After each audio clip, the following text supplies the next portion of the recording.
we're going to show up tomorrow ready to work, and we're going to have a better football team next week. So I'll open it up for questions. Mel, early on, they obviously were going and attacking you guys through the air. What did you see just from your level with what Pettis was doing and what was going on in the back end? Yeah, we had a matchup issue that they took advantage of. It was obvious. It showed up early in the game. We knew that it was going to be a game of explosives. Every time, if you look at their drives in the first two games, almost all of their scoring drives included explosive gains, and we knew that we needed to eliminate explosive gains, and we weren't able to do that. And it just was a deal where it's too easy to score when you give up big chunks, and so I have to look at the film to see exactly what we need to do to fix it. But we had some issues and with some matchups. How difficult was it with that quarterback and the 2 or 3 receiving threats that they could present to you as a defense? How difficult was that challenge? Yeah, I mean, it was difficult. We weren't able to hit the quarterback enough, and we weren't able to put enough pressure on him.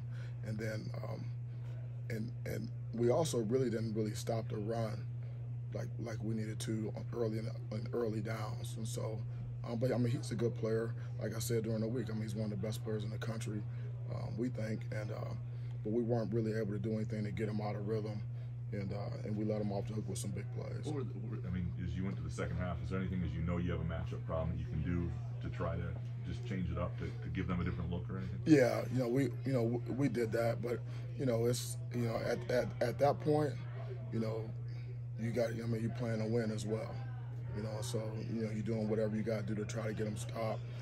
We had some opportunities to get off the field on third down, and we didn't do it. Yeah, I mean, there's only so much that you can do when you get in a situation where we're not playing well in any phase, because we weren't able to get the rush, and then from a cover standpoint, it wasn't just one position or one guy. It was kind of across the board. They kind of poked around and found some things, and so.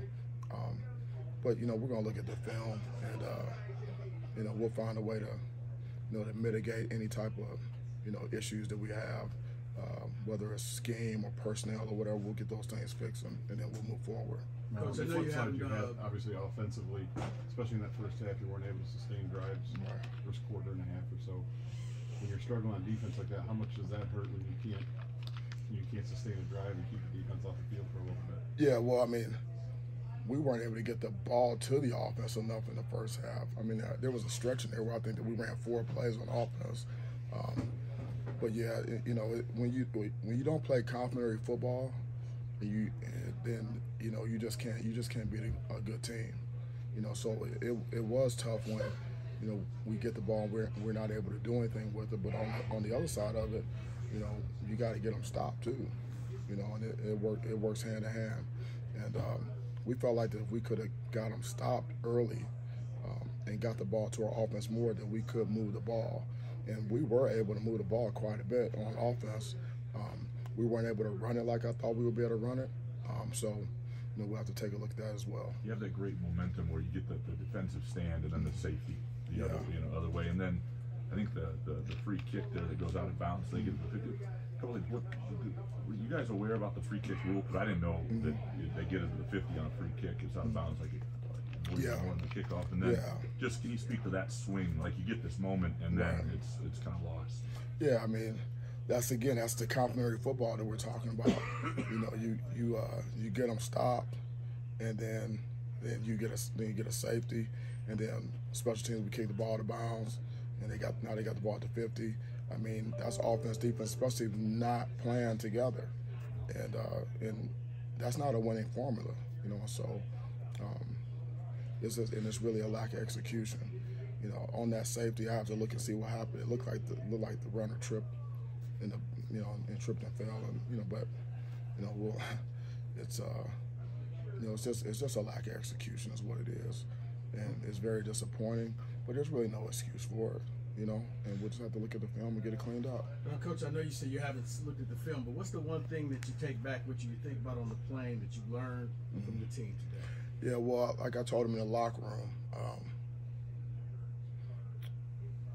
I saw a team that continued to play the next play throughout the whole game, and there was always a feeling on the sideline that we would make enough plays to come back and win the game. And guys continued to play hard. Guys were into it. There was not ever a situation on the field where I felt like the guys didn't think that we could still get it done. And that says a lot for a team, because this is a new team. This is this year's team. We got a lot of new guys. We have some guys that need to step up, and they're getting time. And to see those guys continue to play, it's something for me as a coach. I have to find things that we can build upon, and that's something that we absolutely can build upon. When you get guys on offense, defense, special teams continue to fight and play, and make some plays, it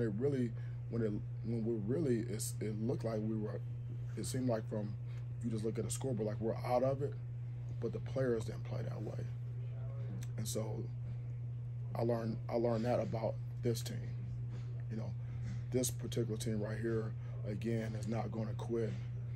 And when we see the film, I know how it's going to go. We're going to be sick, because it's going to be death by inches. It's going to be one guy here, one assignment here, one assignment. Everybody else is good except for this one deal. It's going to be a death by inches deal. And when you have that,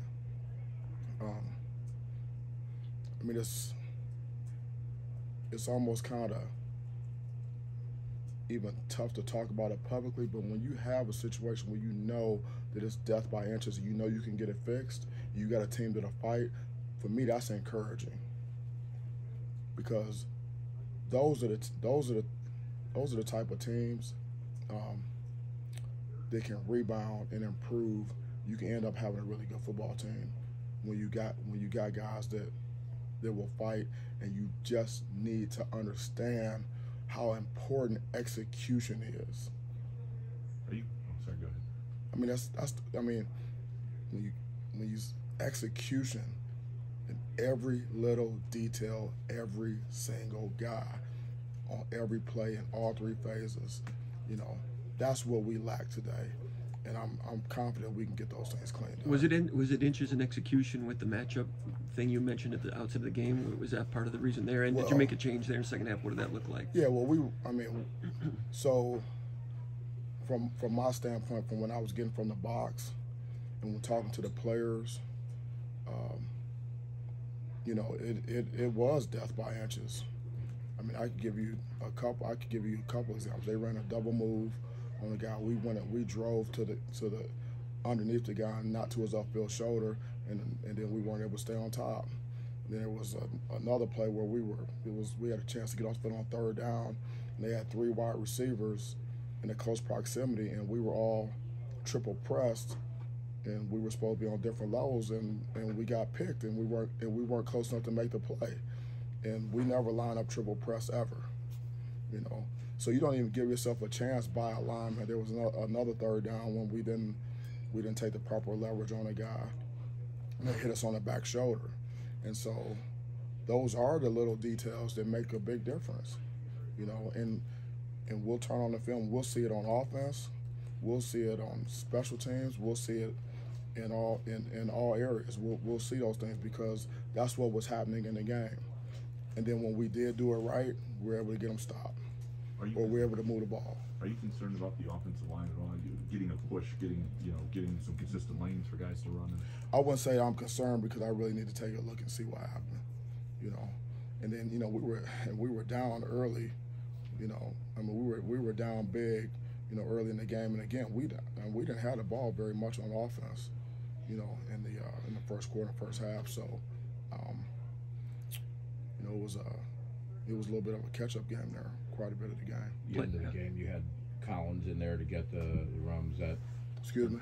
Elijah was in at the end of the game at running back. Was that a production issue? Was it an injury issue? No, it was just I mean, he's a good player, and we put him in. He can make some plays. You didn't have Jaden Reed. What was it without? And how did the players step up without Jaden Reed? How much did you miss him today? If you could put that into words. Yeah, I mean, injuries are part of the game. You know, he wasn't ready, and so it was next man up. He said we were ready to make some plays in the passing game. You know, and so I mean, obviously it does matter who's playing. He's one of our best players. You know, so we would like to have him, but we didn't have him. So it's next man up. What do you think about Keon's compete level in this one, and maybe Peyton as well? I think he got hit a couple times and sort of hung in there. I mean, again, those are good players that, you know, can make plays and playing hard, and you know, for 60 minutes, and you know, not quitting and just keep playing the next play, and that's what we're capable of doing. And so, I mean, that's what we expect from those guys. You tell a guy that gets picked on, you know, when it's pretty clear that a game plan is going right at one player on a defense. Yeah. Excuse me? What do you tell a guy that when you see those matchup issues, and you see them constantly attacking him? Yeah. Like, how do you keep his head? Yeah, I mean, we just tell him just to rely on his technique, and then if you can, you know, if it's doing something wrong, you can get it corrected, and then if you can help him with some coverages and things like that, you try to do that, and that's pretty much it. And then we have to, you know, sometimes we make changes. I think you'd cut it a 2-touchdown margin, and they came right back with kind of a sprint out, sneak out route the other way. What did you see on that play? How did that develop? And yeah, it was an over route, and it was a bust on the coverage. We had a guy in position. That was free to be able to play the over route. That was his job on that play, and he didn't play it. And we haven't seen many busts like that this year. That happened a little bit last year. What are your thoughts about that? Yeah, well, you learn. You know, you learn about your team. You learn different things, you know, in these games, and you see it. So guys are gonna have to learn from it. You know, it's not something like we run these plays in practice, okay, and we feel good about our preparation, and then if it doesn't go right in the game, then we have to decide: is it correctable? You know, is it mental? Is it physical? And is it scheme wise? And then we go to fix it. You know, so if we can get it cleaned up, you know, with better technique and better fundamentals, we'll do that. If it's a scheme issue, then we'll have to fix that. If it's a personnel issue, then we'll make those changes. So we'll just have to figure it out. All right, thanks, Coach. Appreciate it. Thank you. All right, thank you guys. I appreciate it. All right. Next up is Carolina.